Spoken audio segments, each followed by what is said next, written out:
Tell me about your upcoming film project. So 20 years ago, myself and the childhood friends still have, we filmed a movie. We actually, that wasn't uncommon. We filmed a lot of movies. House of its own. House of Its Own. We filmed a lot of just stupid movies. That's just what we did. In 2001, we filmed a movie that Dustin wrote called The Friendship Warriors. Really stupid. Intentionally, it was stupid, you know. The Friendship Wars. The Friendship Warriors. Warriors. Yeah. Okay. Well, I would call it practice. It was. These are my formative years.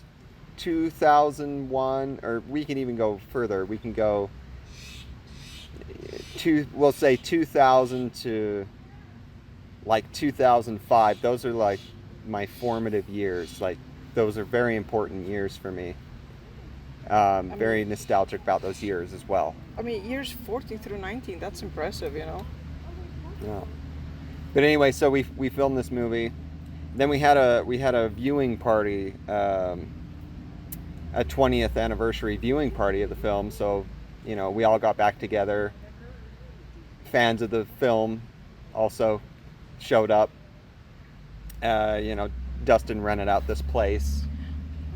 We just showed up, and then it was decided then, because we did like a Q&A after for the people who were there.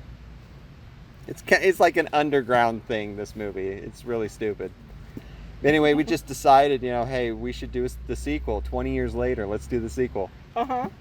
And as like, you know, a joke, we just kind of said it. And then Dustin was like, well, I have a script. And he's like, you know, and then one thing led to another, and then it's like, okay, now we're meeting up weekly and we're gonna put this film together. Okay, so some fans have a copy of that film, Friendship Warriors, right? Yeah, not really my fans. Of the film, right? I mean, like, Rose Phantom fans aren't gonna know about that because it's something I don't really promote. Okay. You tend to keep something separate? It's more, I view that film, the second one will be different, you know, we're going to try and get it on Netflix and all that. Oh, wow, that's a big deal. Yeah, so we're actually going all out. We're going to make it a thing. The first one's more like, it's sort of embarrassing for me. Because of your, the Rose Phantom persona? Yeah. Yeah, because of that, and just, yeah, I was 15 in that movie, you know what I mean?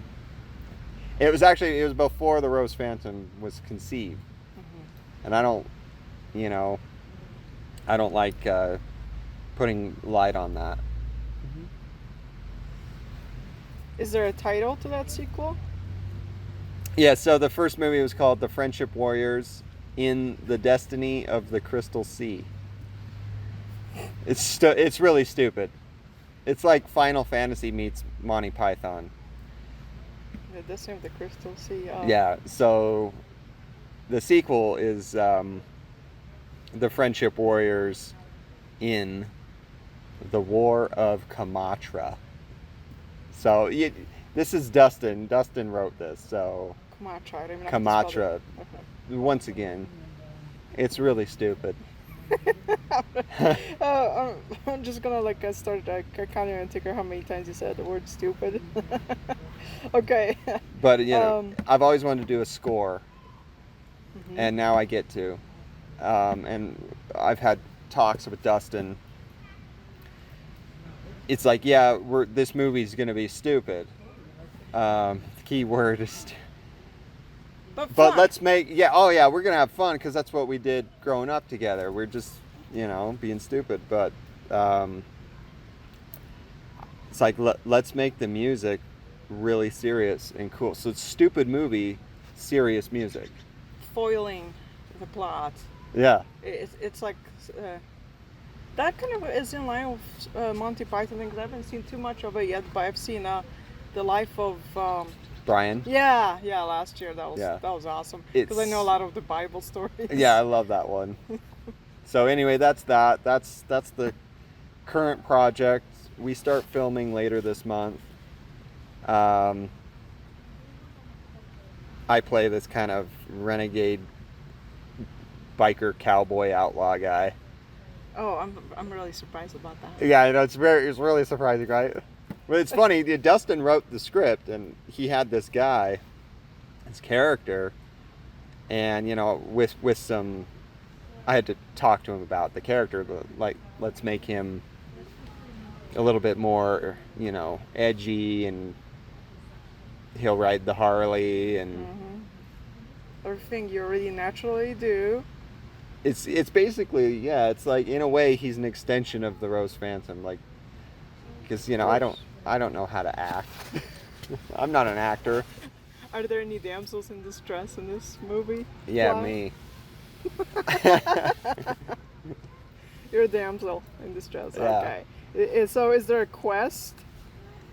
I don't know. Okay. Yeah, Dustin wrote the script. I could have brought it so if you wanted to look at it, but yeah, I mean, Well, that's right. We can move on. I'm already getting a lot of information in your head, so thank that's you. what that is. I'll keep you informed. We're working Okay. on the movie poster right now. Oh wow. Yeah. I mean, you're talking Netflix, so that's. We're a big talking deal. Netflix. We're talking, all the platforms. I mean, I've seen a couple some really stupid shit on Netflix recently, so. Yeah. So if they can get Anything of that will be better like this. yeah. exactly, if they can get that on there, then we can get this film. That's kind of the idea. No one wanted to do my film, so we're gonna have to do Dustin's film. I'm film. kidding. But you said this was still just a locked up idea in your head. Yeah, my film. Because you said you didn't have a script. Have you tried? Yeah, to shop the script it? is up here. Unlike Dustin has to write things down, and I wouldn't do that. Yeah, my film, maybe if we can, because this is a combined effort, the Friendship Warriors thing. Derek and I are going to edit this film. I'm going to do the music. I might have Sean. Sean's a great guitarist. I might have him come over and play some guitar and stuff. Maybe even Zach, if Zach wants to come even be in the film, play some guitar. So it's a joint effort. My film is a little different. Yeah, my film would be serious. This is not a serious film. Right. I mean, the way you presented your plot long ago, it sounds something a lot more in line with the H.P. Lovecraft theme. Yeah, like David Lynch meets. I like to. In my head, it's David Lynch meets Robert Harmon. Robert Harmon's one of my other favorite directors. And Robert Harmon's responsible for the original Hitcher. Mark and I really enjoyed that film.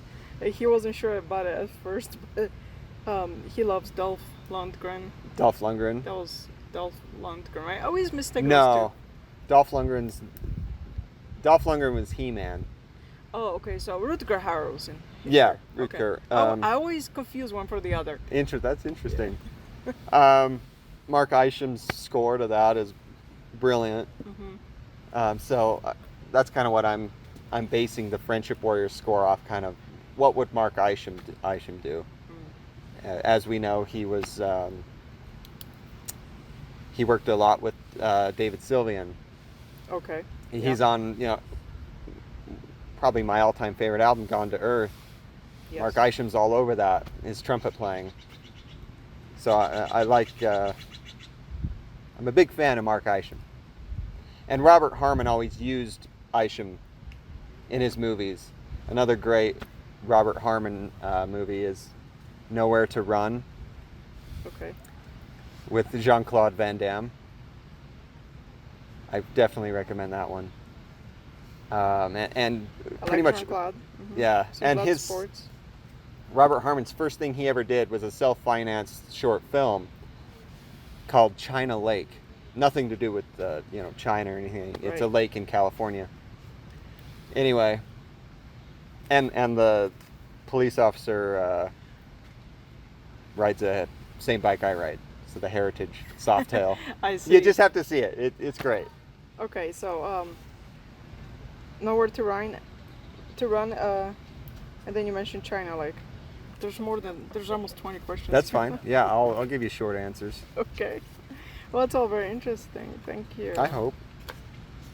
I just hope 2+ hours is enough. I don't know how much time you have. No, it's good. We figure we'll leave by 5:30 or 6 We're good. from here to the airport. Getting some vitamin D. For once. No, it's great. I mean, I haven't seen the sun in 3-4 months. Oh yeah. So this is nice. Tomorrow will be really peak, like 76 degrees or something. Now it'll cool down. That's what I hear. Love it. So far, I don't see any hints of any flooding or sandbags. No, everyone was freaking out there for a minute, thinking it was going to be the 1984 flood over again in downtown with the sandbags. I was actually kind of looking forward to it because I was looking at those old photos of the flood. Get your canoe out. And there was people in the kayaks and canoes. Oh. And I was gonna pull my kayak out down the city streets. That would be a great shot. Yeah. Even. Yeah. So anyway. Tell me about your UFO sighting from 21. Yeah. Yeah, I was just talking about this with my friend Sean. Yeah. I'm definitely interested in UFOs and extraterrestrials, and there's a mood to it. You know what I mean? It's the mood. It's the mood of it. You know what I mean? Yeah, there's curiosity behind it. I mean, like, some people are really arrogant in this world, thinking we're the only life in the universe. Others are willing to believe, but well, that's just ignorant, really. I mean, if you take into account how many galaxies there are in just our universe alone, we're talking trillions of galaxies.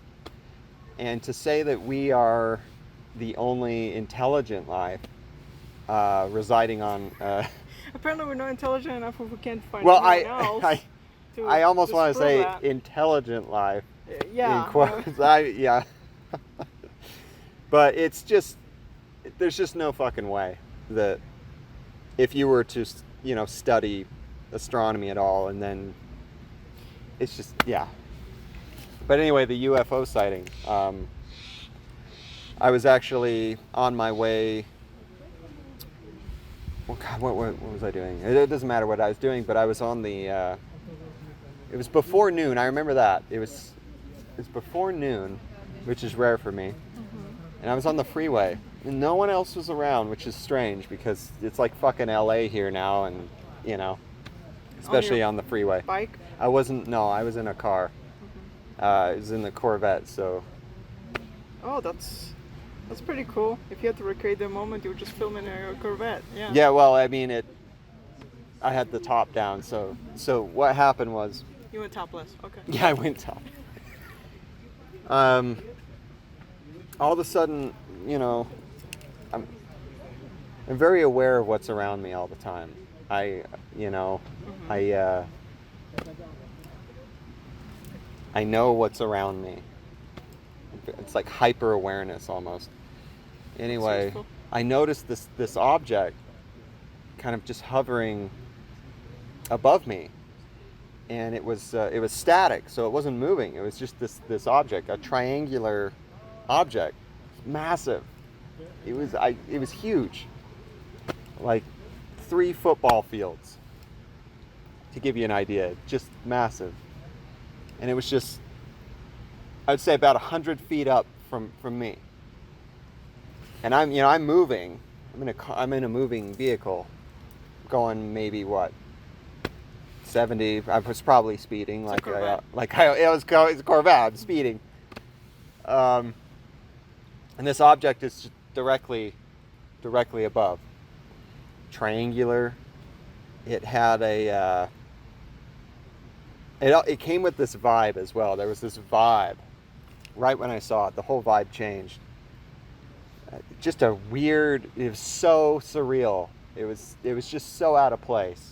This object, and it wasn't shiny or anything like that. It had like a lot of industrial qualities to it, like pipes, and it was like kind of a matted gray color, like a steel. It looked like steel, kind of like this gate over here, except darker. But it was massive. And it was just seriously just hovering, not moving at all. And okay, we don't have anything that could just, you know, sit there in midair, just silently. sit there. I mean, it must and have cast silent. Huge shadow. No shadows or anything like that, just silent, okay? And then, so I reached the point of driving, because I was looking at it in front of me. I reached the point of driving directly under it. Anyway, so I looked as far as I could before I had to keep my eyes on the road. And then, you know, once I was under it, past it, I looked behind me and it's gone. Just gone.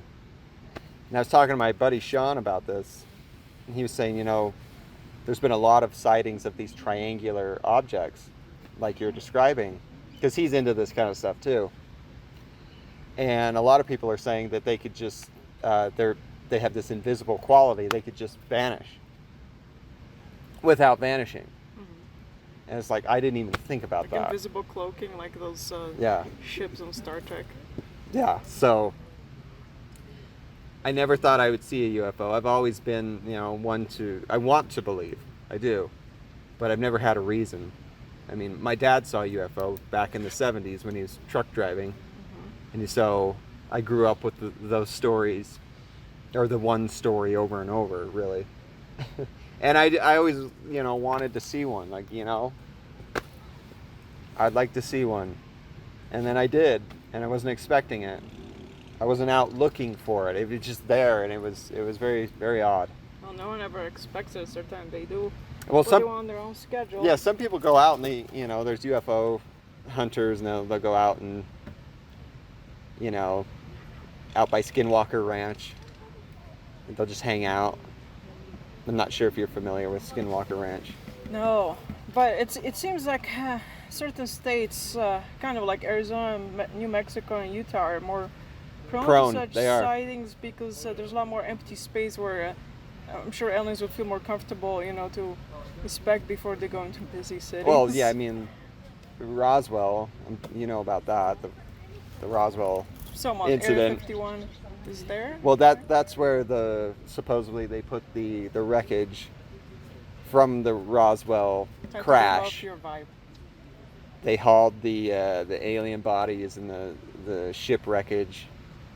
They hauled it to Area 51. Supposedly alien bodies, right? Yeah. I am a fan of the X-Files, so yeah. I should rewatch them a third time. But it's like actually I should rewatch them for the first time past season 8 because they really slowed down once.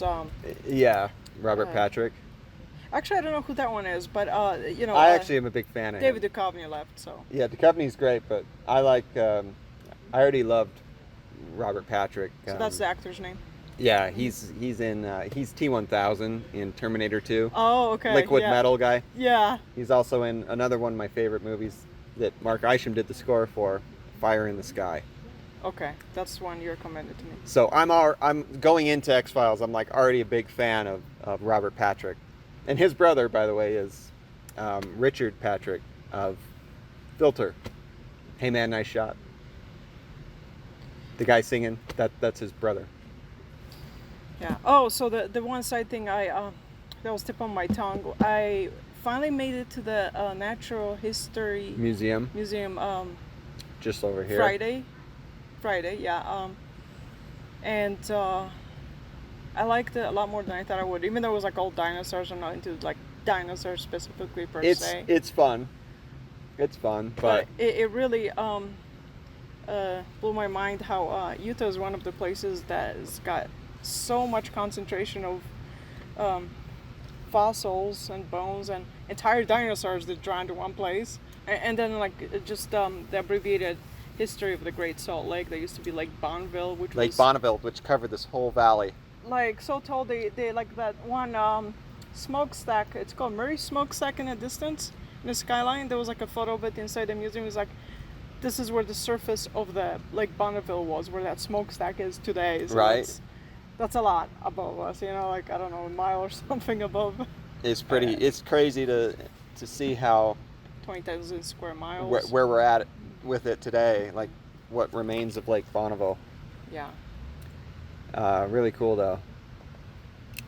Seems like things might be turning around because of the snowfall, and somebody was saying, hey, if we get 3 more winters in a row, that kind of snowfall, yeah, I mean, I know the thing is the lake has some like toxic qualities to it if it dries up, as you know, and then if people breathe that in, you know, they'll just die, and which is great.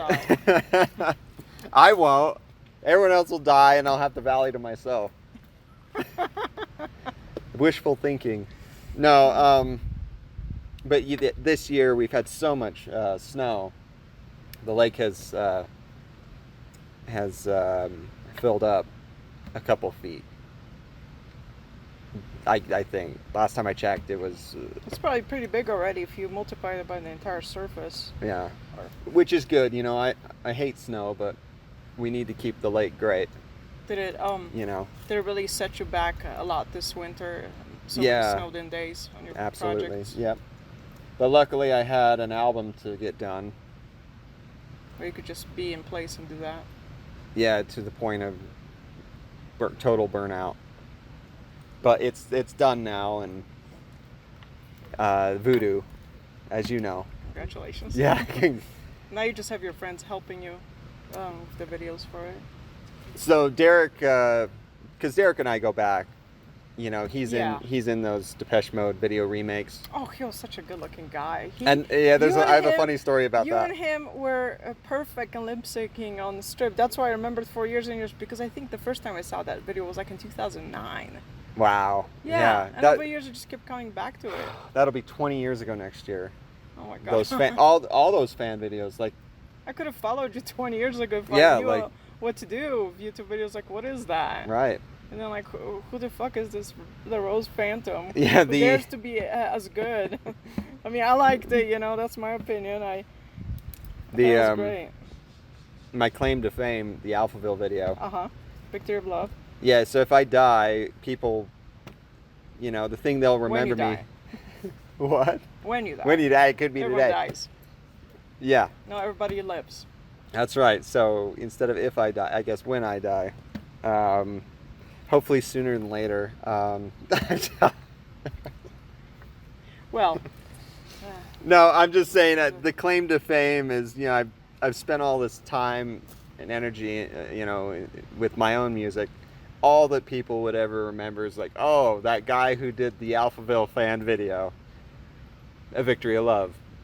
That's my claim to fame. That's it. There's nothing I could do to ever extend beyond that. Yeah, to go beyond that. I've tried, but at least I've got something, right? A lot of people don't have anything, you know. Well, so. To be fair, I'm the one who was a total neophyte to using YouTube, which came out in 2006 or so. 2006, yeah. And Mark was the one who told me, look at the name. The bottom of the video it says the Rose Phantom. Maybe that's what you want to do. Look things up like that. I was a total newbie to using the internet, so that was just me, you know. I mean, obviously you have thousands of fans at least. Couple, maybe 20 fans. I'm kidding. I mean, like, you know, metrics online, they're supposed to count up for you. No need for false modesty. I mean, you should claim. I've never really looked into it. I just know that they're not in America. Oh, of course that. Yeah. How has your family life shaped you as an artist? I mean, anything goes here on this question. Okay. What do you mean by exactly, like, family life? I don't have. Well, family. I mean, I have I mean, growing up, I mean, I know you've said some things on your Abandon EPK back in 2014, Very Musical Family. 2012. Yeah, right. Well, Abandon came out in 2012, but your EPK... The EPK came out in 2013. 13, okay. Because when you release an album, you kind of, it's like an unspoken thing. Like, right. You kind of have a year to 2 years to promote that album. Since I don't tour, I give myself about a year after every release to make the music videos and to keep talking about. Remembered wrong. No, I'm just weird with dates. Like, I just know dates. I have a terrible memory, but with dates I don't. About this discography, but so I cut you off. Sorry. No, but really, I think it's really nice how at the end of each video, music video, EPK, anything, there's like that, Rose Phantom Films this year, the copyright, and so on, and you notate things very well, and I also like how you pull the lyrics on most of the songs and dates, even exact dates, and you like even a list of all the people and instruments, like all kinds of detail that fans would want. Yeah, I like I like details, like dates, and I'm very clear about things. It's structure. I love I need structure. I'm a structured perfectionist mind. You know what I mean? But trying to answer your question, the family life. The family life, like growing up. Well, yeah. I mean, I could just elaborate on what I said 10 years ago in the Abandon EPK about. You said that you didn't have religion. You didn't go to church. In your family, music was the religion. Yeah. Yeah, because I think that says a lot already. Yeah, that pretty much says it all. Yeah, we all had our favorite artists. My brother and my dad. Talk about your dad. Was he a drummer? Yeah, my dad's a drummer. Did he like Queen? I think that's what I got from Facebook. Did he like Queen? I think there was a snippet, something. Yeah, on Zach Facebook likes Queen. My dad, I don't think of my dad and think of Queen. Okay. Yeah. My dad's not the biggest. It was my mom likes. Okay, yeah. My mom likes Queen. My mom's the Queen fan. Oh, Zach's the Queen fan. Mm-hmm. My dad wasn't a Queen fan, and maybe that's where I get because I'm not a Queen fan. But selectively, he gets a little bit too theatrical on some albums, but I like some of his songs. I just can't do it. I've tried. I just can't get into it. It's occasional for me. I know what you mean. Yeah. Sometimes you kind of want to dabble in others, then leave him alone for the next 10 years. Yeah. Right. So, my brother and my dad were like the music buddies. I was kind of off on my own. I mean, my dad liked the bands I was into, but he wasn't like geeking out with me like he would with my brother on, they were much more into guitar-driven music, which I am now. The older I get, the more I've, acquired more of that stuff. I just, at that point in time, I wasn't ready for it. Trying to think of an example of. I mean, that aligned with you finding the cowboy in you? The guitar thing? Yeah. Not that electric guitar is really a cowboy thing, but you kind of seem to have made it natural, desert rock. Turn it into, Yeah. It's kind of that, which for years, I've loved Neil Young. I'm a Neil Young, totally. Mm-hmm. But not the Neil Young that everyone would just expect. I'm talking about, my favorite era is more his grunge kind of era, really kind of messy, almost sloppy guitar playing. I say that with respect. Neil Young's probably my favorite guitarist next to The Edge. That's the guitarist from U2. Yeah, and David Gilmour from Pink Floyd. Mm-hmm. Those are like my three guys. Gilmour, Pink Floyd. Yeah. And Neil Young and Edge. Yeah. It's hard to incorporate all these influences into something that works.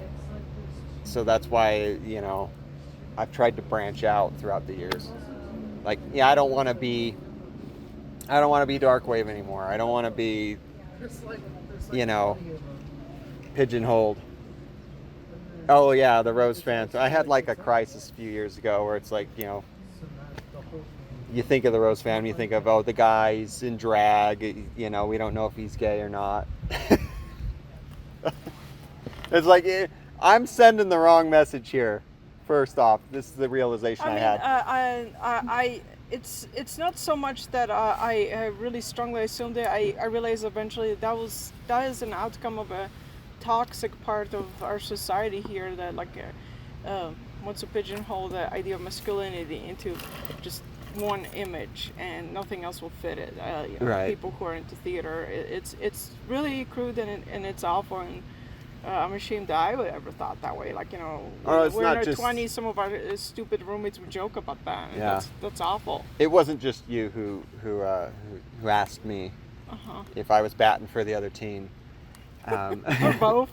Which, looking at it, it makes sense. The guy's in full drag and stuff, and all I have to say for myself for that is I was accessing my inner Bowie.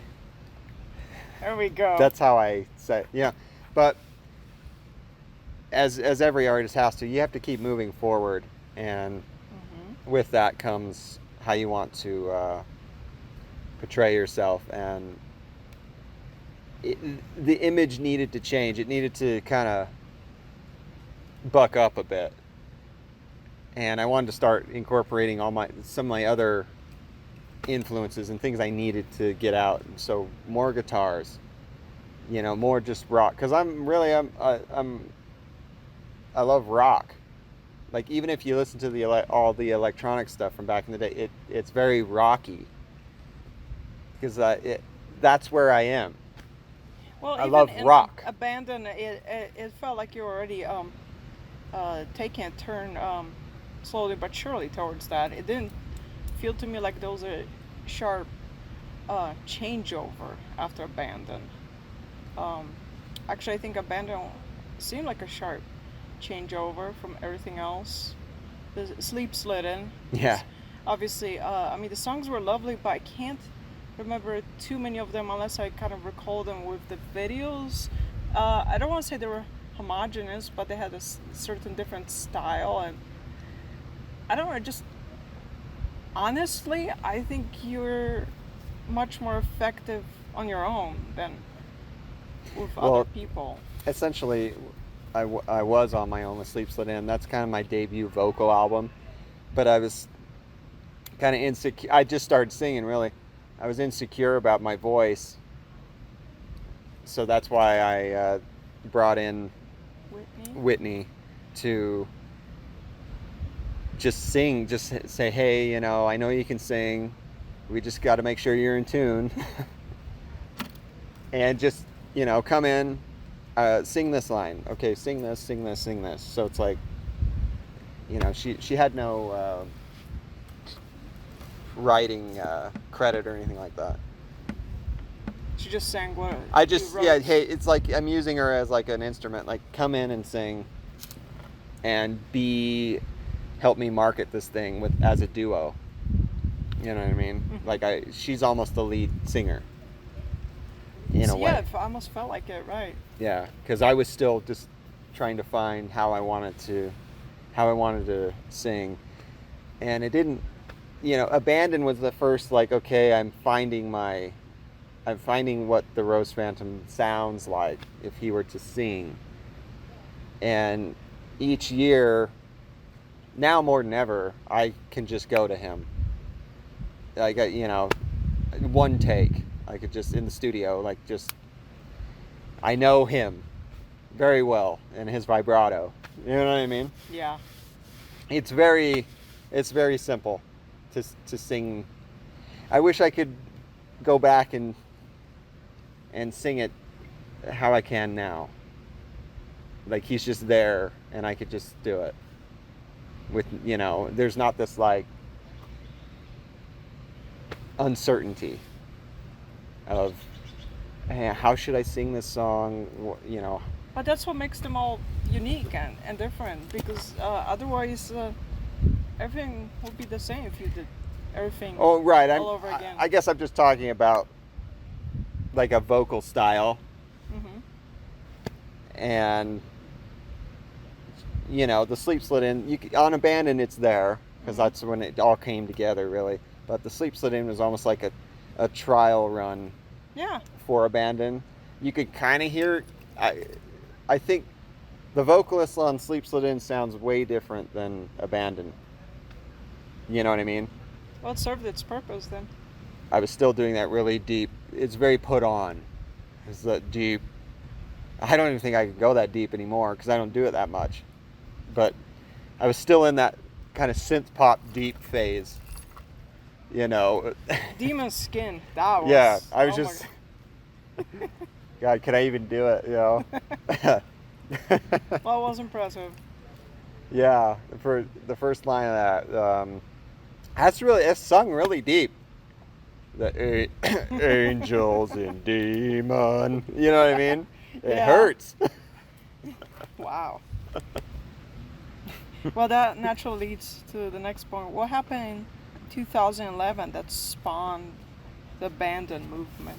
I like that. The abandon movement. Well, I mean, is this something you're comfortable ever talking about in any detail? I mean, I know that you dedicated at least one album to her. To who? To Whitney, My Love. Oh yeah, let's just erase that. It's alright. Nothing to be embarrassed. She is not my love. So she was a young love. First one. Yeah. Okay. Yeah, because there was another Whitney. There's something about the name Whitney. I just attract girls named Whitney. So if they come along, I better stay back. So especially there are two Whitneys. Okay. Especially if they're a Leo. Okay. A Leo. So July? Yeah. July, August. Okay. End of July. I hardly remember most of them, but yeah, okay. I remember that you might be an Aries because my sister is pretty close. I'm an Aries. Okay. To a T. Seriously. I have no idea what that means. That means if you were to look up and read about Aries, it is absolutely. Right. I have to say. I have none of the astrology memorized except mine supposedly Libra, that we seek balance because that's the symbol scales. Yeah, it's stupid, but it could be fun. Yeah, just I think what's stupid is too many people put too much stock into what their life or fate should be based on astrology. So yeah. What spawned the movement? Oh, the movement. I'm trying to think what movement you're referring to. Events. You said you lost faith in people and quit melodramas. Melodramas. Sorry, I'm mispronouncing it. No. Everyone does, and it's fine. I never liked the name, to be honest with you. Even I came up with some of it. Mm-hmm. Zach and I just kind of put it together. Melodramatic. There are much worse band names, okay? The Butthole Surfers comes to mind. Come on. What, for some reason we couldn't agree on a name, and then Melodramas came up instead of, Melodramas. Mm-hmm. We just took the A out, put a U, Melodramas, and I don't know. I'm never not the biggest fan of it. But anyway, yeah, that band was good. It was a good learning experience. Working with other people. And they're all very good music. My brother's a very good musician. Mm-hmm. The drummer, our late drummer, he was incredible. The bass, Mikey, he's great. Everyone was very good. So it was a good opportunity to really get my chops down. And you were performing live too, kind of like Alan Wilder on keyboards. Yeah. See, the thing that made that band work, if it did at all, this is my theory, is Zach because it was mainly his band, his vision. Mm-hmm. He wanted to, kind of be like a progressive Dream Theater.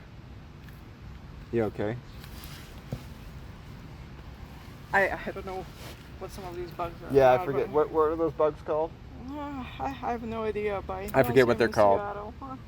Some beetles. Yeah, they can't hurt you though. Okay. I hate bugs. I really do. So I figured it was Zach's brainchild, melodrums, because sometimes I assume that some vocalists and lead singers make the band. I mean, that's always the case, but... For the longest time, the band was instrumental because we couldn't find a singer, and Zach wasn't a singer. Oh. And then one day, he got inspired by Dave Mustaine, because that's like his hero. Dave? From Megadeth. Okay.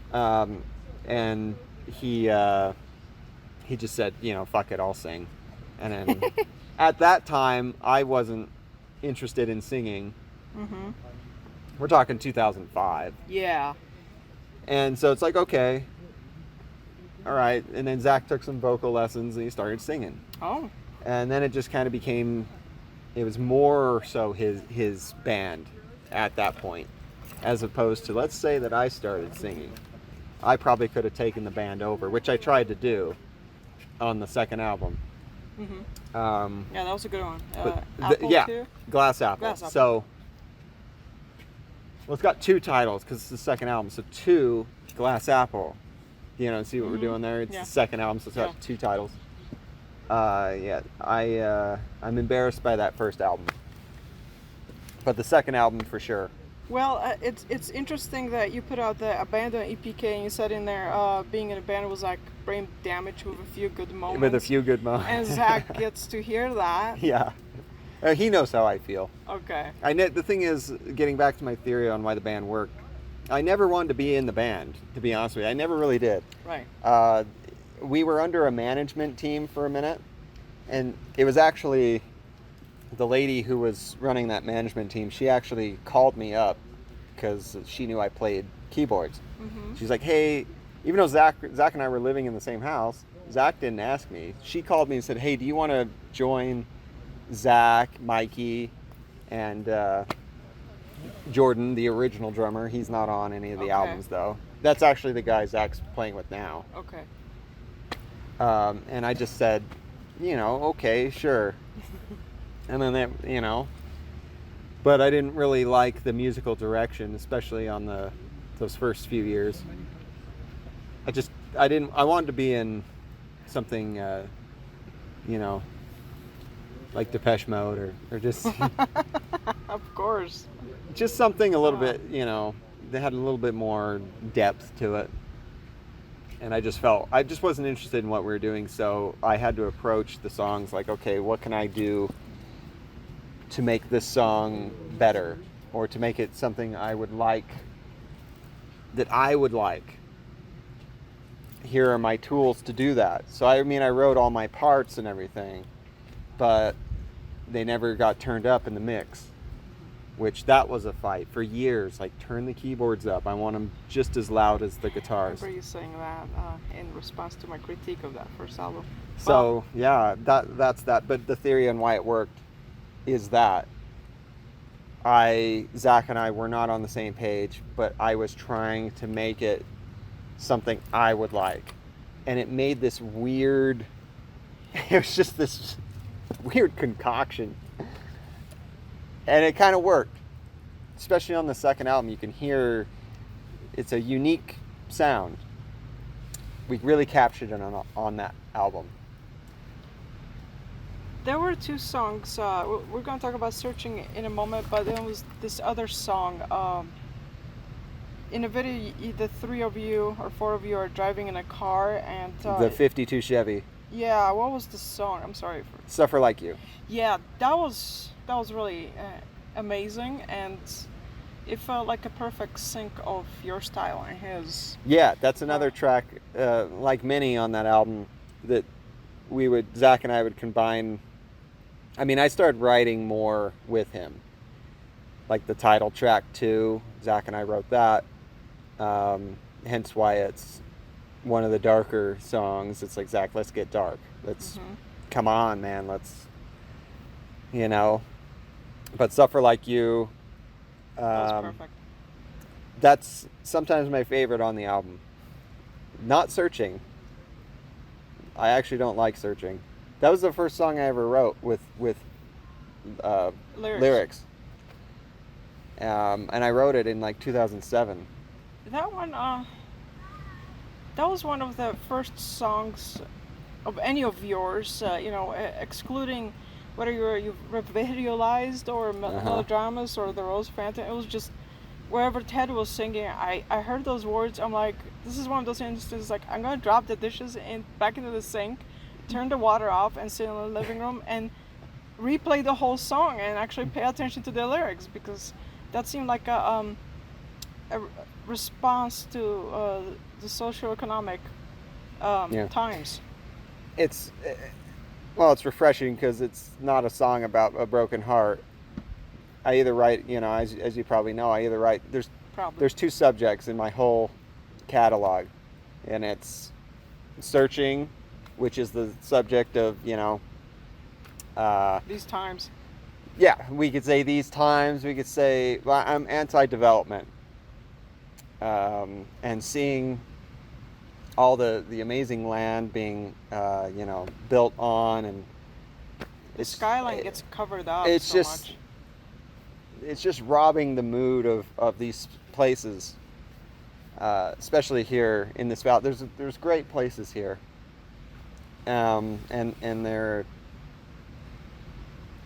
being stripped of their soul when you develop that land, and then I think that's a lot what you've been doing in your videos since your early days, documenting the natural beauty before it's gone. I mean, it feels like that theme in Blade Runner, the original as well, where they had the carving of a wooden horse. Like, wood was suddenly really valuable because it was not insurance. And some people kept real animals, but others couldn't afford real animals, so they had animatronic animals. Yeah. One of the few left. Yeah. But yeah, like I was saying, it was those are the two subjects. So failed relationships and going down that road, which is a road I do like to exercise. I like to go down that road. Or if I'm in a different mood, it's look what's happening around us. Look what they're fracking in the deserts. You know what I mean? Like national parks and stuff like that. I don't know. It's just. I hear the U.S. magnesium mine. It's a matter of national security by the federal government, because it's one of the very few places where you can get magnesium and maybe one other mineral, but mainly magnesium for making chips, because the U.S. wants to move away from China doing them for us so much. Which we should. We should. It's the only place. Distance ourselves as much from China as possible. I definitely have. That's something we need to do as a country. And bring jobs back here. We need to bring jobs back here. We need to stop outsourcing everything, really. But then you have to struggle with, raping the environment here. We need to find other ways of doing things. With trying to keep the land, what's left of it, pristine. There's certain areas we must. It's so important. It's just, we're fucked. We are, as humans, we're fucked. Let's not take every last inch of these sacred places. We have to hold on to them. We have to forget about humanity and hold on to the earth, really. But then on the flip side, the earth can take care of itself. When it's ready, it will rid us. I don't mind that so much. Obviously, I'm scared personally for me dying slowly and horribly, under molten lava or trapped under a rock, that kind of that'd be scenario. kind of fun. Yeah. I hope to die a quick death, but it's not my choice. It's not in my control. But it's just the karmic value. Thinking that we're taking along other life with us, not just humans, destroying them. Oh yeah, I'm speaking about wildlife as well. We treat it like an infection. But then, on basis of that, some people think, should I join Greenpeace and try to salvage something and petition the government? Others are like, no, let's go haywire. All these vegans are like, let's eat again, or let's go on this exorbitant trip around the world, burn up fossil fuel because it doesn't really matter anymore anyways. Yeah, I feel bad sometimes I have to take a flight to Utah. That's where it's kind of like a double-edged sword, because someone could call me a hypocrite because they're like, well, how did I get here today? You're a sports guy, you have a motorcycle, I got my diesel truck, is it? It's not a diesel truck. It is, it's a V8. I love my gasoline powered vehicles. I do, and I love, Well, I think they represent one of the few ways to exercise personal freedoms, and it's the American way, which is why I was so grateful for your song "Land of the Free." Oh God. That's something you'll feel like, even if though the world is not ready for it, fuck it, release it again. Tell everybody to fuck off and release it. Well, for the record, a lot of people took the video in the wrong way.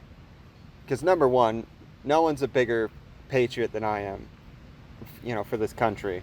With that being said, there's things about this country that we need to discuss, and we shouldn't forget the Native American genocide.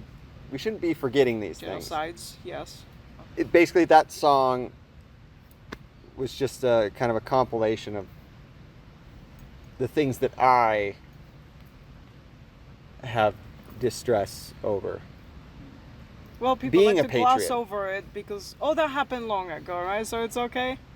Yeah, that, and so in the video, it's almost like playing devil's advocate. I'm a patriot, but let's have fun with it. The patriotism is really defined clearly in your song because you are exercising your American freedoms, like freedom of speech to say what you want. Exactly. And people who can't differentiate, well, they certainly they're lumping too many things together. I had a comment on that video a few years ago. I guess it was a fan of mine throughout the years, and they saw the video, and they're a veteran. They're ex-military or something, and they kind of took it the wrong way. And it's like, I understand how that can upset you, but it's like, if only you could know who I am and really what I'm doing here. It's not what it was. Just people just can't view things. They can't be open-minded about something. You know what I mean? So the video is just taken the wrong way. Maybe I can describe it to my point of view as being an immigrant, that I can see that. But when you took the video down, was it, you said after less than 2 weeks? It wasn't up very long. Okay. It wasn't up very long. How did people approach it? Did they usually send you emails or hate mail, or did they approach you directly in person if they could find you and tell you? No, it's always email. Okay. Usually. Or it's a bit of harassment there. Yeah, depending on what I'm doing. So death threats at any the point? I had this one. Jesus still loves you. Yeah, I had this one lady. Strange lady. She was very odd a few years back when I was doing the Drag Devil. Okay. Of course, there's another, it's the same thing. I'm sorry, I love the Drag Devil. I love it. Yeah, the Drag Devil was fun, but a lot of people don't understand, what is he doing here? Mm-hmm. And the same goes for the Land of the Free video. What is he doing here? Which is good. That's why I did these things, is to have people ask these questions. What is he doing here? Because that's, we're pushing things forward when we do that in art. Yeah.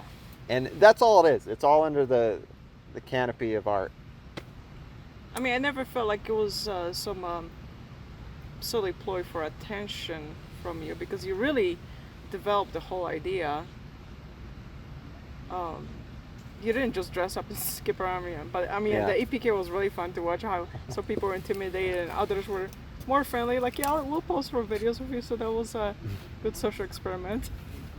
It's almost, I mean, I still rewatch it every so often. yeah, that's almost what these things, some of these things are over the years, are social experiments. And, you know, it's all about wanting people to just hear the music. So sometimes you have to be outlandish to get people's attention, to get people to hear the music. And in regards to Land of the Free, I'm not a big fan of the song, number one. And number two, the video was just taken the wrong way. But I don't really like the song anyway. So, yeah, we'll just erase that. Okay, one final question about that. You performed it live on Park City TV. Yeah. Which is crazy to think that was televised. Did they know what the song was about before? I don't think they did. I ran it by the guy who booked it. Mm-hmm. I'm like, hey, there's some things I say in this song that maybe could be taken the wrong way. Did you tell him about the N-word? Yeah, well, I didn't say it with a hard R in the song. Okay. You know, but I that part in falsetto. Yeah, and that's kind of why I sing the bridge in falsetto, is because the lyrics are a little bit, you know, we're getting touchy here, because that's a very, especially now, more than 2015. In 2015, it's always been an issue, but more so now. If that song were to come out now, it would probably yeah, like white people don't get to use that word. Yeah. Well, I'd be canceled. Oh. For sure. Which I can't imagine what terrible way it would be canceled. I don't know. You know what? I think it'd be fun to be canceled. Go for it. Yeah, cancel me. I don't give quick. I don't give a shit. I don't give a shit. I think it's all fucked. Society in general, it's just we're just going downhill. And you know, there's a movement for everything nowadays. It's so fucked up. Everything is just so fucked up. Just put me in a time machine. You know, I don't belong in this time. I know that. You know, deep down, I know that. So when you know something like that, you know, you can cope. It's like a coping mechanism. Because it's like, okay, I know I don't belong here, but let's try and do things that, you know, make you forget that you don't belong here. See, when I voice thoughts like that, exact opinions like that to people around me, they don't like it either. I'm not even performing artist. I'm just saying, like, yeah, this is all fucked. They're like, you're so depressing. You're not an optimist, you know. But, yeah. Well, no, I'm actually. We're friends that way. It's like I'm just being real. I'm not gonna hide behind some mask of, you know, for once, I'm not gonna wear a mask, and I'm not. This is how I feel, and I know this is a personal thing. Like I don't belong in these times. I don't. But what am I going to do about it? I just said you have to move forward. It's not a depressing thing. It's just it's a knowingness. It's like I know this. It's very clear.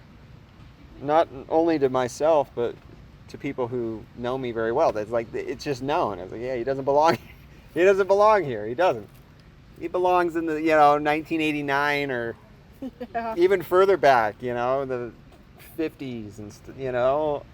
Not 50s. Still too conservative after World Pretty War conservative, but I could make it work, especially in Salt Lake in the 50s. Yeah. Even further back, I yearn for that. Just the I have no population. anything about 50s in Salt Lake, but Well, it's going to be very conservative. It's going to be very LDS, which, those are the downsides. But this valley, like, I've sent you some of the photos from the 50s, and just all the open land and not so many buildings. The skyline. Very few buildings. Downtown is just so small. It's like, I love that. That comes with, it's like a sense of freedom, and the more they build and whatever the fuck they're doing, it just... I can still hear the noise of the city up here when the water doesn't mask it. It's just getting louder. It's just growing, and it's a disease, really. Cities are diseases, and it's like a fucking cancer. They just grow. It's like, I know that this time I didn't come to camp in the desert, so we figured let's stay in core downtown, absorb as much of it as we can, not because we love it, but that's all we'll get to do, this time around. So let's just do that. And next time, if we come back, then it will really be the desert or something like that. Because that's what you should see. We're down the city. That's what you need to see in Utah. It's all landscapes. When I tell people you gotta see Utah, I'm not talking about you gotta go walk down Temple Square. You gotta see the temples. No, fuck that. You're sinking into your rubber plant for something right now. I can hear that. It's very fun. Yeah, you gotta see the deserts. You gotta go see the Great Salt Lake. Go see the Salt Flats, the Bonneville Salt Flats. Go see Big Cottonwood Canyon. Go just in this valley alone. There's so many places to go check out. Go check out Kennecott. Copper mine. There with you last September, passing it by, which I'm not a fan of. Right. I mean, they've destroyed that whole mountain range, and that's the mountain range where I did Sounds from the Canyon. Yes. And because that was what, 12? How many years ago was it? 2008. 2008. Yeah, so 15 years ago. Yeah, wow, 15. God. Just in 15 years to see what they've done. Mm-hmm. Oh, man, it just... Right there. Just it's terrible. It's so sad. It's so sad. But anyway, what were we saying? Sorry. You okay? Greg's son now. Do we need to move? I don't think so. It's just that so many more questions. I'll burn through them. Oh well, the way I arranged that, I didn't even really arrange these questions. I just kind of wrote them as I thought them out. So it's a switch of mood now. Okay. To quote you recently, I seem to attract foreign women. The stories I could tell. That's like something you like to say a lot about different things. The stories I could tell. It's like, obviously you wouldn't say that in writing, that's too much to text, and obviously privacy issues, and you don't want to type all that up in Messenger. Is there anything you wanted to brag about for your ego? Brag about? I was like, why not, isn't this whole interview me bragging? No, I do seem to attract foreign women.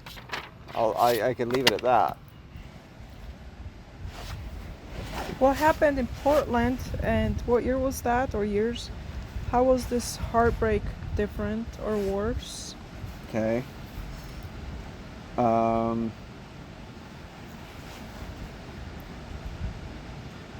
So yeah, everybody moved to Seattle, and everybody, I'm talking about my brother, Purgatory Pete, a couple other people, like my kind of circle of friends, some of my friends, they wanted to move to Seattle. And God, I guess it was 2015. I didn't want to, so I didn't go with them on this big move, this big journey. I didn't want to do it because I'm a... You weren't really wrong about that. I'm not a follower. It wasn't my idea. It was Zach's idea. And I'm a desert guy. I need the desert. and I already know that, and they wanted to go up there to try and make it in music, which is just a pipe dream in today's world. It's like, okay, go knock yourself out. Yeah. You know? Zach mentioned that he liked Queensryche, and obviously, which I do too. Alice in Chains. I love Alice in Chains and Queensryche. Alice in Chains originated in Seattle, supposedly, so he thought he would follow Lots them. of He's people. part of the grunge. Soundgarden, Chains, Queensryche, Jimi Hendrix. Mm-hmm. There's a lot of great musicians that came out of Seattle. Nirvana. But I never had an interest, no offense, I never had an interest in Seattle. And I still really don't. I'm very offended because I created Seattle from scratch. So yeah, my pride and joy. Really? Yeah. No. I mean, the Space Needle is interesting. Come on, really? What's a piece of metal building just you're not doing in your daily life? Really? Just the history of the World's Fair, and To me, I'm sure it felt grand long ago, but it just really amounts to another shrine to consumers. Yeah. In a big picture, I'm cynical like that. Yeah. That's what people think I'm an asshole. Sorry, not sorry. But anyway, so they moved, and then there was an opportunity for me to go to Portland. I was like, okay, I'd rather go to Portland than Seattle. This was me thinking back then. It's like I got kind of a second wind of inspiration. You mentioned last September that it seemed like one of those places where a lot of young people are moving to, and it was a scene for new kind of weird music. You thought you could slot in there. All the research I did, it all pointed to, hey, you do well here. The dark wave scene, the goth scene, which I was still doing that kind of stuff then. So I thought, okay, maybe I'll give it one last attempt. I'll start playing live shows, and we'll see, because it doesn't go anywhere here in Utah. A live show goes nowhere. It's a fucking waste of time for everybody. I know it could be enjoyable, but it's pointless. You're there, but nobody follows up afterwards. It's just it doesn't pay the bills. You know what I mean? It just doesn't go anywhere. It's a dead end. That's the reality. Yeah. Yeah, that's something my brother just won't understand. Just these I call them gutter gigs. It's just gutter gigs. Just like no one gives a shit, dude. No one cares. And that's a pill you have to start. You have to swallow that pill. And that's something I started to write about, and I'll send you that sometime. My reflections on that from the other side, from the everyday workaday people, and it kind of is a really hurtful truth. But yeah, it's just the reality of things. Yeah, so, but you know that. Yeah. So Portland was, you get there, you have high hopes, and then you start doing your thing, and you realize that Portland is the exact same as Salt Lake, just with some weirder people walking around. They have their own niches carved out too, and it's not really what you thought it was. Well, not only that, but like I said, I'm a desert. As you know, I'm a desert guy, and I need the desert. I need the dry air. I like dry climate. Something you're born into and grew up with, yeah. Yeah, like any animal. I need it. Yeah. Yeah. I need the vast deserts. I need the desert sand. I just need these things, and I couldn't get them in Oregon. So basically, you had a dearth of inspiration in the environment of Oregon. Yeah, I wasn't not only the culture. I wasn't impressed by the culture. Okay. I also wasn't impressed with the environment, because it was raining constantly in the gray skies. Yeah. It really basically like Seattle. It got me down. Like if you were to listen to my music, you would probably assume, okay, this guy, he's a vampire. He wants. Yeah. If you looked at the photos and you listened to music, it's like, okay, he likes probably rainy, overcast days. That it's the opposite. I don't do well with that. Understandable. I need, like today, I need, bright blue skies and sunny. Well, hopefully you'll have an uninterrupted by any fans day to yourself tomorrow. It's going to be even nicer. Yeah. Closer to 70 than not. Yeah, maybe I'll just... What years were you there? Was it like 2016? I know for sure. Oh, man, now we're going way back. In Portland. Oh, man. So 2015... Oh, wait. That's when everybody else moved to Seattle. Yeah, so 2016 and 2017. So 2 years. Okay. And you had the relationship there so too. Yeah, so the relationship started here, and then it ended up there, and then it came back. Moved with you? Well, it was kind of her doing, and convinced me to move up there. And then it was like, fuck this, and then we moved back, kind of thing. Because I wasn't liking it. I wasn't liking it, and the savings were running out. Yeah. I mean, so you basically tried to commit to music and performances full-time there. Yeah, I thought doing maybe... shit jobs. I thought maybe there would be a window. Okay, people keep saying, oh, you gotta go to Portland, they're so open-minded, and everyone's so cool. It was like, actually, everyone here sucks. So basically, you could, when you came back to Salt Lake, you had that fallback with your laser job. Laser's job waiting for you. Yeah, so. Okay. Still doing the laser shows. It's a hard job to leave. So of course, when I come back, they're like, "Hey, we need you." It's like, okay, fine. It's nice to be needed. Yeah. It is nice to be needed. I mean, it's not like a dime a dozen people. I mean, sure, some people could push buttons with lasers like you, but can everybody do those videos? I mean, like you say yourself, I agree.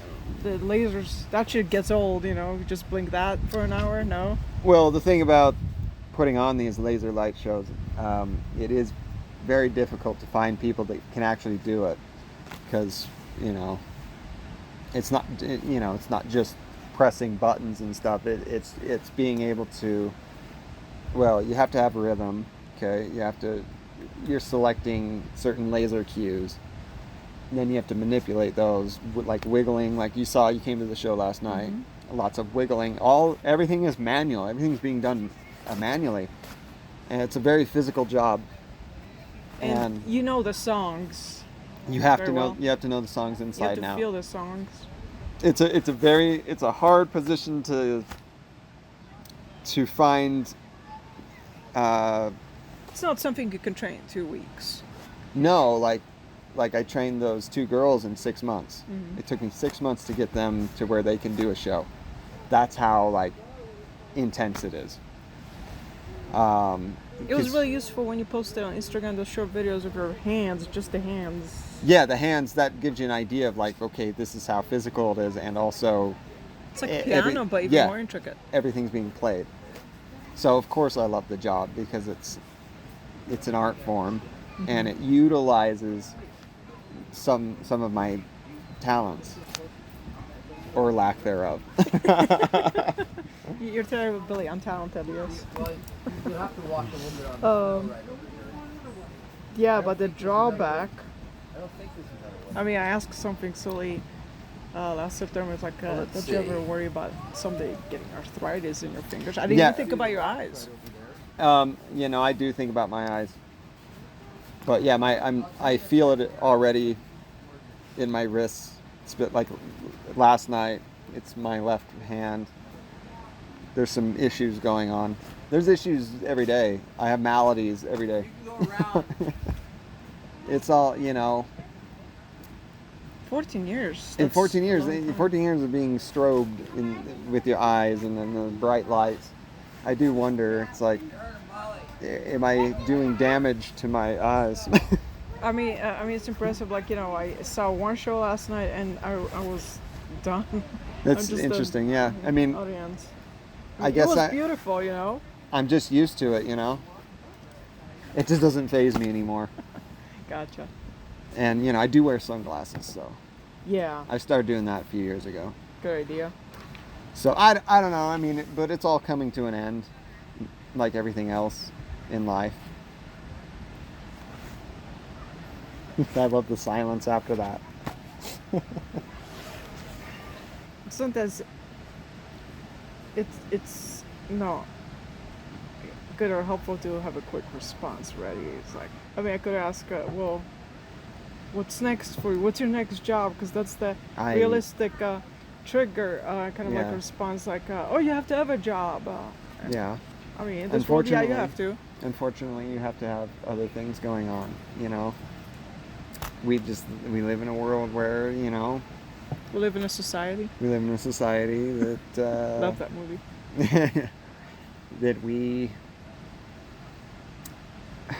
that it's so hard for someone like me to just do what I do, and that's all I want to do. It's just I just want to do what I do. That's all I'm asking for. Just let me do what I want to do.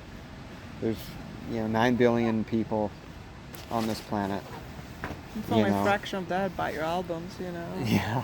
That would be more It's than enough. crazy. Sometimes I look out at even just here in Salt Lake and with the traffic, it's like, you know, if these were my followers, it's like Just part of the just in commuter Salt Lake traffic, alone, yeah. I could retire. Yeah. But Instead, you have people in like Brazil and then maybe Italy and Poland and in Seattle. I don't know. Scattered. Maybe when I'm dead, it'll catch on. Luckily, I finished the new album, which I don't even know if I like. Oh, But let we'll me be get- the judge of We'll that. get into that. But I've got the planetarium work to do. I'm creating the visuals for the light shows, so that's usually what I do during the week. That's your bread and butter there. Yeah, it's and it keeps my chops up with editing but I am burnt out with making videos. That's why this new album, I'm thinking of new ways to release it. Because honestly, I'm burnt out not only with recording, but shooting videos. It's so taxing, and I can't make a million videos anymore. So this new album, I'm thinking maybe just 2 videos. Well, yeah, I mean, nobody should expect. I mean, like, how many bands do you know that have a video to every single song ever? I mean, you've made more than an average. I think. Yeah, I mean, I'm by the book with things like for every album you release 4 singles, and those singles should have music videos. You know what I mean? And then also they have B-sides for the single. That's how a proper album is released. But we live in a world where that is different now. You don't have to do. I did that for Dead Ringers, for example. Every single, like the first single was "Death Standing in Your Sorrow." You know, that came with the B-side, "Deep Breath." Yeah. And it also came in the music video. So in every single, those were the only videos to that album were the singles. I mean, that was a standard long ago. I mean, I wasn't familiar that songs had singles on B-sides. Everybody's bitching now. Well, Depeche Mode released the singles. Like, dude, you have to sing a song on a full album. What is that? You know? Like look at how they released Memento Mori, and the first single from that was Ghosts Again. Ghosts Again doesn't have a B-side. It's just straight up Ghosts Again. But you can just download Ghosts Again. We don't live in the world anymore where you need a B-side, or singles aren't released on CD anymore like they used to release a single CD, and the CD would have, of course, a B-side that you can only get on that CD. So it'd have maybe 3 tracks: the single, the B-side, and then maybe a remix of the single. Okay. It's 3 tracks, maybe 4, if that. Things don't happen like that anymore. I mean, I had no idea that was a firm. I never even heard of B-side until you told me about it. But yeah, that's okay. That's how it's done, and that's how it was done for many years. Additional And every band does it that way. Okay. You look at every band with every new album, you have at least 4 singles, sometimes 5. and every single has a B-side and a remix or something. But it doesn't happen like that anymore. I think that streaming media takes it to a different level. And now I'm going to skip outside just talking about music for a moment. Like, I noticed with TV and movies, not everybody cares to make a full 2-hour movie sometimes, but more to the point, like TV shows. Once they've gone streaming and people don't have to be constrained to a few channels on a basic TV set and lots of annoying advertisements in between. It's good and bad, you can have a show that's like 25 minutes or 12 minutes or 35 minutes or whatever. Different formats. There's a double-edged sword with that. With today's how we consume media, it's a double-edged sword. It's good and bad. For someone like me to get my music heard and stuff, it's good, but in other ways, it's actually it's not doing me any favors. Drowning in mediocrity. Drowning in I am the guy drowning in the mediocrity. There's a sea of mediocrity. I'm kind of at the bottom. Everybody's there with you at the same time. Yeah. It's the people, these mediocre fucks that are getting all the attention. I saw this girl yesterday walking a track station with a T-shirt that said "Imagine Dragons." No, they performed here, right? Oh, at one Jesus. point. Yeah. I mean, talk about.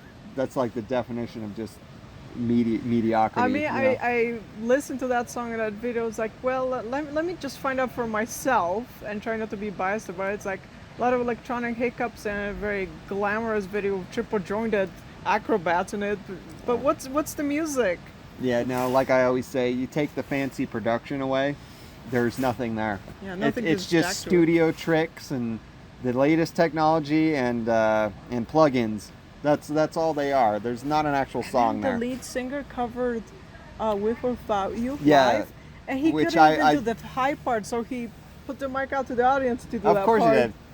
I just about puked when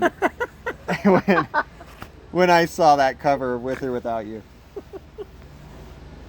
I'm serious, because as you know, I'm a massive U2 fan. Yeah. And just sacrilege. It's like, dude. This is terrible, just terrible, and that's what's wrong with the world today. You got shit like that, being praised. Really, it's look at back in the day. Even the shit on like top 40 was actually good in comparison to today's world. Yeah.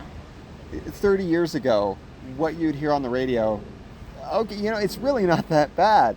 Today, you put the radio on, holy shit. I don't even play the radio anymore. Like, ever since I don't have my car anymore, like, I don't tune into FM radio, but... What's popular on top 40. Yeah. I'm just saying, back in the day, you would actually see there was good shit on top 40. Today, it's, terrible. I mean, by 2003 or 4, I started hearing people using autotune in certain songs or remixes of songs. I'm like, autotune, oh God, this feels like the beginning of an end. And it is. Especially for people that have an ear for it, like, I can't listen to certain things because I can hear the auto-tune. It's like, dude, certain guys are using it. It's like, you don't need auto-tune, Well, I mean, Robert Plant would argue with you about that. Oh, yeah. You like that skit, right? God. I liked all of the skits. I just... Yeah, that's... I watched as much as I could, but... Sometimes I can tap into a character. Well, it was fun. I'm sure you were blowing off steam, and... Well, of course, I'm just being... I mean, for me, that really doesn't I'm a take Led away Zeppelin from fan. Rose Phantom's persona that you were Robert Plant, but that's just me, I guess. I don't know how many others will have an opinion that like. Well, mine. it's kind of like going back to the Friendship Warriors that we were talking about. It's a weird balance. I don't want to interfere with my persona that I built up, but without humor, it's like humor is number one for me. And you saw in that Led Zeppelin thing I did, that's my humor. You know what I mean? Wrap it up, guys. Yeah, which while we were filming, I didn't think any of it would be funny, and then Ryan and I went back and I started editing, and we were both just in tears. Like, we got some gold here.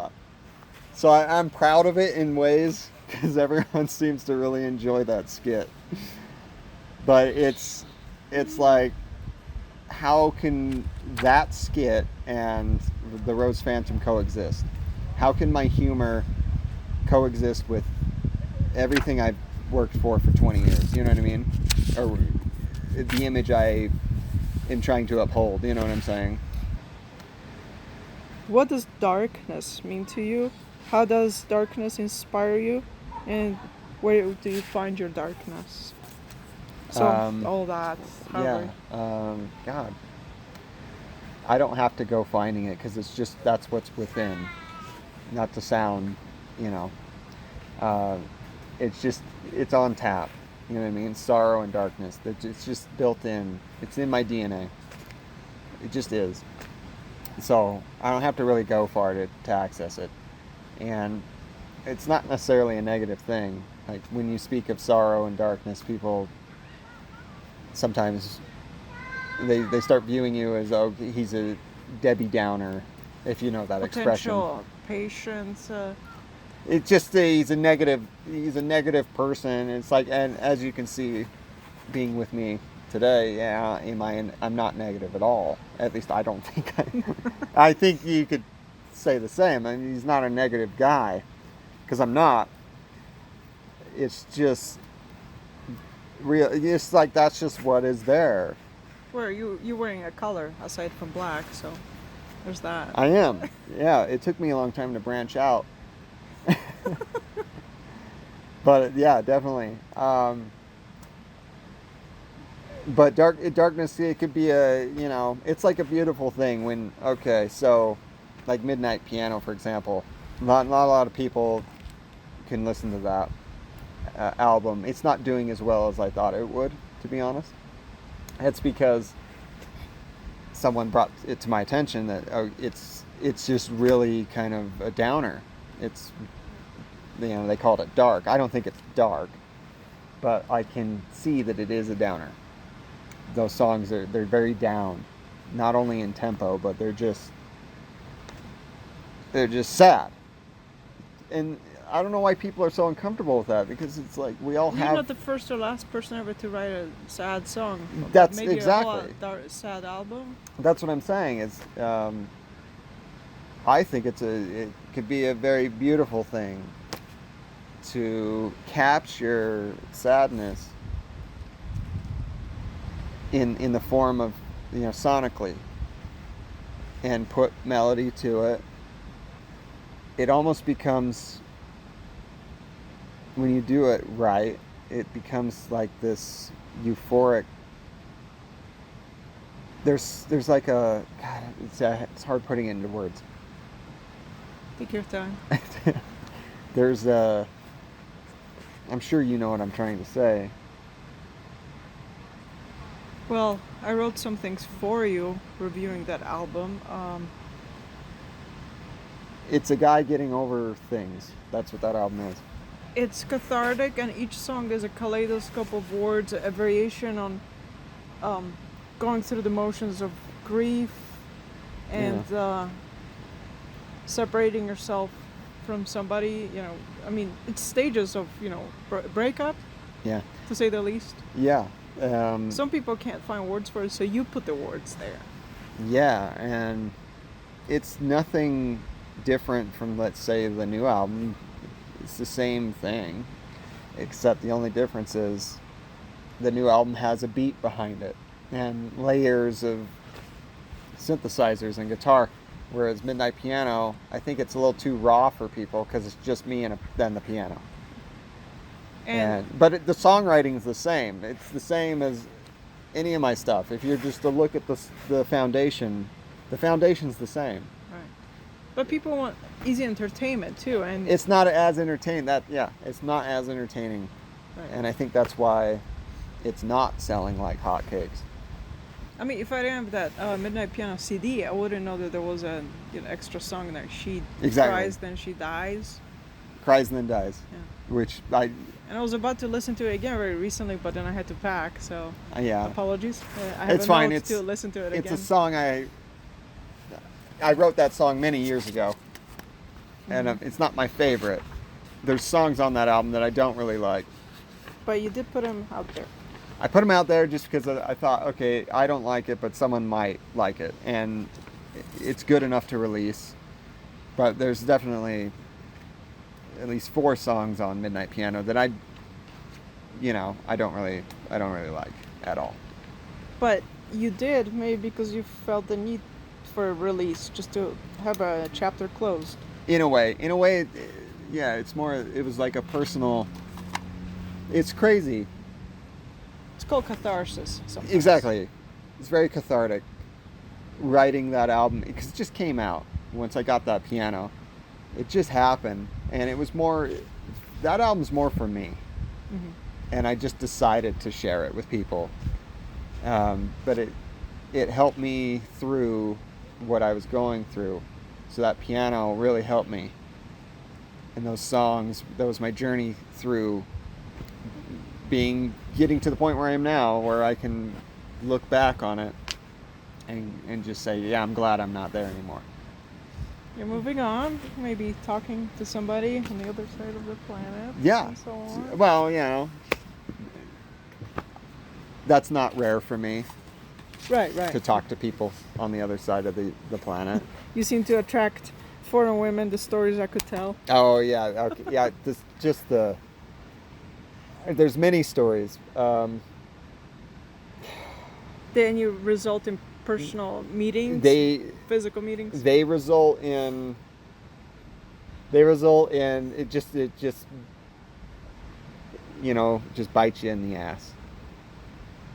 To win me over, just understand my music, because that tells me that you understand who I am. It's when my music's ignored, or just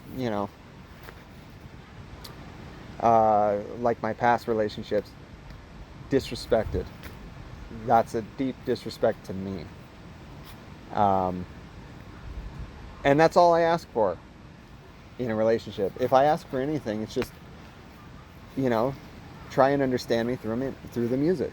Mm-hmm. As in, enjoy the music. You don't have to be like a fan, really. I mean, yeah, you like what I do, but I'm not asking for a fan. Like, you don't have to bow down to me. We bow down to each other. It's not a one-way street. There's a respect there. All I'm asking is that you respect what I do in life. Mm-hmm. And how I perceive things, and then the music. If you don't respect that, you don't respect me. Whenever I am trying to start something new or just move on, certain people come out of the woodwork because they want to tear you down.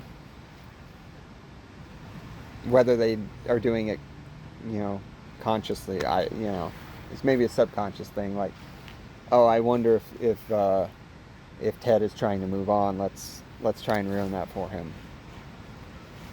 It's fucked up. It is. I haven't had good luck in that department. And the fact that you're commingling with people in daily life physically, and then online somewhere else, another part of the world, that's a new dimension to reality that, like I said, it hasn't happened decades ago. Yeah, it's a new world, and it's confusing. It's unfortunate, but it's just been a tough ride, but I guess it's been useful, because that's it's been good fuel for the songs.